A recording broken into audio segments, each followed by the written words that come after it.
Good morning, everyone. In the previous class, we have discussed nutrition in plants and photosynthesis, chapter 1. Today, we are going to continue this chapter, right?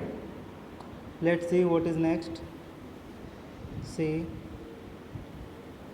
we have discussed this thing, photosynthesis. This is diagram, this is stomata photosynthesis, right? हमने खूब detail में explain के साथ पढ़ लिया था. अब देखिए आगे क्या होता है. Now, Buju has observed some plants with deep red, violet or brown leaves. He wants to know whether these leaves also carry out photosynthesis. देखिए हमने क्या सीखा लास्ट क्लास में. हमने सीखा कि जो आपका फोटोसिंथेसिस होगा वो ग्रीन लीव्स में होता है. ग्रीन लीव्स में उसके अंदर क्या होता है बच्चों? क्लोरोफिल. उसके अंदर क्लोरोफिल होता है. ये सारी बातें हमने पढ़ी थी. अब जो हमारे पास बूजू है उसने देखा कि भाई कुछ प्लांट्स ऐसे हैं जिनके जो पत्ते हैं, लीव्स हैं, वो ग्रीन नहीं हैं. ठीक है, कुछ रेड हैं, कुछ ब्राउन कलर के हो जाते हैं सूखने के बाद, इस टाइप के हैं. तो क्या उनमें भी फोटोसिंथेसिस होगा, ये जानना चाहते हैं. तो इसे समझने के लिए हम एक एक्टिविटी समझते हैं. देखिए आप क्या करेंगे.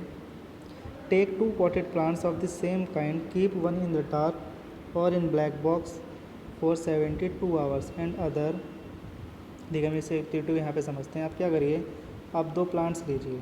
ये आपके पास पॉट है, इसके अंदर आपने एक बड़ा सा प्लांट लगा रखा है. ठीक है, एक पॉट और है, इसके अंदर भी आपने एक बड़ा सा प्लांट लगा रखा है. ठीक है, आप करेंगे क्या, एक को तो रख दीजिए डार्क में, अंधेरे में कहीं. हाँ, रख दीजिए डार्क में. और एक को रख दीजिए बच्चों सनलाइट में. क्या कर दीजिए? सनलाइट में for 72 hours. 72 hours mean 3 days, 3 to 4 days के लिए आप इन्हें रख दीजिए. एक को सनलाइट में रखिए और एक को डार्क में रखिए. आपको एक्टिविटी करनी है. ठीक है, तो देखेंगे जब आप क्या होगा. Sunlight perform iodine test with the leaves of both plants as you did in class 6. Record your results. आपको आयोडीन चाहिए इसके लिए. जैसे आपके घर में सॉल्ट होता है ऐसी आयोडीन भी आती है. आप आयोडीन डालेंगे इनके ऊपर, तो आप क्या देखेंगे 3-4 दिन के बाद. The leaves other than green also have हम इधर थे. Now leave the pot which was earlier kept in the dark in the sunlight for 3-4 days and perform the iodine test again on its leaves. Record your observation in your notebook. तो देखेंगे आप क्या देखेंगे, कुछ leaves ऐसे होंगे जिनके ऊपर ब्राउन कलर आ जाएगा. ठीक है, कुछ वायलेट कलर के हो जाएंगे, बैंगनी कलर के. ठीक है, आप जो आपके लीव्स हैं आप उनको कलर को चेंज होते हुए देखोगे कि उनका कलर चेंज हो गया है. अच्छा, उनका कलर चेंज हो गया मीन्स उनके जो लीव्स हैं वो ग्रीन तो रहे नहीं, बट उनके अंदर खाना तो अब भी बनता है. फोटोसिंथेसिस उनके अंदर भी होता है. तो इससे हमें क्या सीख मिली कि ज़रूरी नहीं है जो ग्रीन प्लांट्स हैं जिनके पत्ते ग्रीन है सिर्फ उन्हीं के अंदर क्लोरोफिल हो, उन्हीं के अंदर फोटोसिंथेसिस हो. ठीक है, जो आपके ब्राउन वायलेट कलर के पत्ते होंगे, ठीक है, उनके अंदर भी फोटोसिंथेसिस होगा, उन्हें भी अपना फूड वो भी बनाएंगे. और आप देखते हैं you often see slimy green patches in ponds और in other stagnant water bodies. जो आपका तालाब होते हैं या कहीं नदी के किनारे की चीज़ होती हैं, वहाँ आप देखते हैं हरी हरी सी घासें से उग जाती हैं, इन्हें हम काई बोलते हैं हिंदी में. उससे साइंस में बोलते हैं एल्गे. उसे हम क्या बोलते हैं बच्चों? एल्गे बोलते हैं. जो एल्गे होता है वो ग्रीन कलर का है, तो इसके अंदर भी आपका क्लोरोफिल प्रेजेंट होता है. जो आपका ग्रीन कलर का है इसके अंदर भी एल्गे के अंदर क्लोरोफिल प्रेजेंट होता है. और क्लोरोफिल प्रेजेंट होता है मीन्स ये भी फोटोसिंथेसिस करते हैं. जो आपका एल्गे है वो भी फोटोसिंथेसिस करता है, वो भी अपना खाना बनाता है. ठीक है, चलिए आगे बढ़ते हैं. Synthesis of plant food other then carbohydrate. देखिए जो कार्बोहाइड्रेट्स होते हैं उनके अंदर आपके पास हाइड्रोजन होती है, कार्बन होती है, ऑक्सीजन होती है. कार्बोहाइड्रेट्स 3 चीज़ों से मिलते हैं, बनते हैं. जो अभी हमने पढ़ा फोटोसिंथेसिस में कार्बोहाइड्रेट्स का यूज़ हो रहा था. अब ये बोल रहे हैं सिंथेसिस, इसे क्लियर करते हैं. Synthesis of plant food other then carbohydrate, मतलब कार्बोहाइड्रेट्स के अलावा और भी चीज़ें होती हैं प्लांट्स में, उनका सिंथेसिस कैसे होता है. ठीक है, देखिए वो समझते हैं. You have just learned that plants synthesize carbohydrates through the process of photosynthesis. इतनी चीज़ हमने ये सब पढ़ ली. Process of the carbohydrates are made of carbon, hydrogen and oxygen, ठीक है। These are used to synthesise other components of food such as proteins and fats. जो आपके पास कार्बोहाइड्रेट्स हैं उनसे हम प्रोटीन को सिंथेसिस करते हैं और फैट्स को सिंथेसिस करते हैं। But proteins are nitrogenous substances which contain nitrogen from where do the plants obtain this nitrogen, right. उन्होंने ये बताया कि जो आपके पास प्रोटीन है उसके अंदर नाइट्रोजन गैस होती है, राइट। अभी नाइट्रोजन गैस कहाँ से आई, ये इस पूरा पैरा को पढ़ने से पहले हम इसे समझ लेते हैं कि ये नाइट्रोजन गैस कहाँ से आई, ठीक है। देखिए होता क्या है, आपके पास एयर है, आपको पता है एयर के अंदर 78% नाइट्रोजन गैस होती है, 78% नाइट्रोजन गैस। बट होता क्या है, सपोज करिए आपके पास एक ट्री है, ये आपके पास क्या है बच्चों, एक ट्री,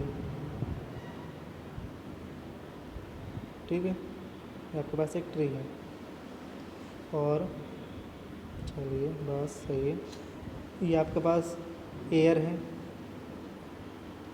ठीक।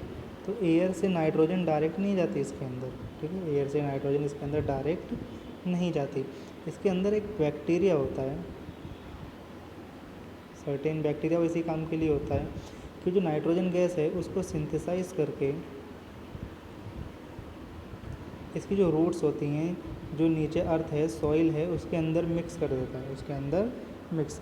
जब ट्रांसपायरेशन होता है, जैसे कि जो वाटर होता है, जब वाटर प्लांट्स के थ्रू इसकी लीव्स में जाता है ऊपर, तो ये नाइट्रोजन गैस जो होती है उस वाटर के साथ मिक्स होकर इसके अंदर चली जाती है और प्रोटीन में मिक्स हो जाती है। तो ये प्रोसेस होता है पूरा, ठीक है। चलिए अब हम इसे पढ़ते हैं।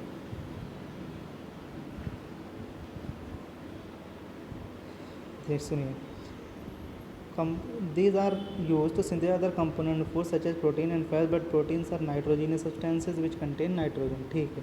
From where do the plants obtain nitrogen? Nitrogen कहाँ से मिलती है? Recall that nitrogen is present in abundance in gaseous form in the air. Nitrogen आपकी एयर के अंदर प्रेजेंट होती है 78%। However, plants cannot absorb nitrogen in this form, but plants जो होते हैं डायरेक्टली नाइट्रोजन को एब्जॉर्ब नहीं करते। Soil has certain bacteria that convert gaseous nitrogen into a usable form and release it into the soil. जो आपका soil है, मिट्टी है, तो उसके अंदर एक बैक्टीरिया होता है जो नाइट्रोजन को सिंथेसाइज करता है, मीन्स खाने लायक, एब्जॉर्ब करने लायक बनाता है और सॉइल के अंदर मिक्स कर देता है। Also you might have seen farmers the soil, these soluble forms are absorbed by the plants along with water. जब वाटर को ट्रांसपायरेशन होता है, जब वाटर प्लांट्स के अंदर जाता है, उसी वाटर के थ्रू जो आपकी नाइट्रोजन गैस है वो भी प्लांट्स के अंदर चली जाती है, ठीक है। Also you might have seen farmers adding fertilisers rich in nitrogen to the soil. आप देखेंगे जो फार्मर्स होते हैं वो अपने फर्टिलाइजर्स में नाइट्रोजन मिक्स करके सॉइल के अंदर मिला देते हैं, इसीलिए मिलाते हैं, ठीक है, ताकि उनकी जो प्लांट्स की रिक्वायरमेंट्स हैं, प्लांट्स को जो जो चाहिए उनकी फसल को वो पूरी हो सके, सारे प्रोटीन्स उसे मिल सकें। In this way the plants fulfil their requirements of nitrogen along with the other constituents, ठीक है। नाइट्रोजन के साथ साथ जो और चीज़ें होती हैं वो उसे मिल जाती हैं प्लांट्स को। Plants can they synthesise components of food other than carbohydrates such as proteins and fats. इस समय पता चला कि जो प्लांट्स हैं कार्बोहाइड्रेट को भी सिंथेसाइज करते हैं, प्रोटीन को भी करते हैं एंड फैट्स को भी करते हैं, ठीक है। चलिए यहीं आज हम अपनी क्लास स्टॉप करते हैं, ठीक है। ये हमने पूरा टॉपिक पढ़ लिया, डेली एक टॉपिक पढ़ेंगे, इसका आगे जो नेक्स्ट टॉपिक है वो हम नेक्स्ट क्लास में पढ़ेंगे सभी लोग, ठीक है। इसे पढ़िए, दोबारा से समझिए, कोई भी प्रॉब्लम हो तो आप पूछ सकते हैं दोबारा से, ठीक है। कोई भी डाउट अगर आपको लगे। So this is all, thank you everyone, bye.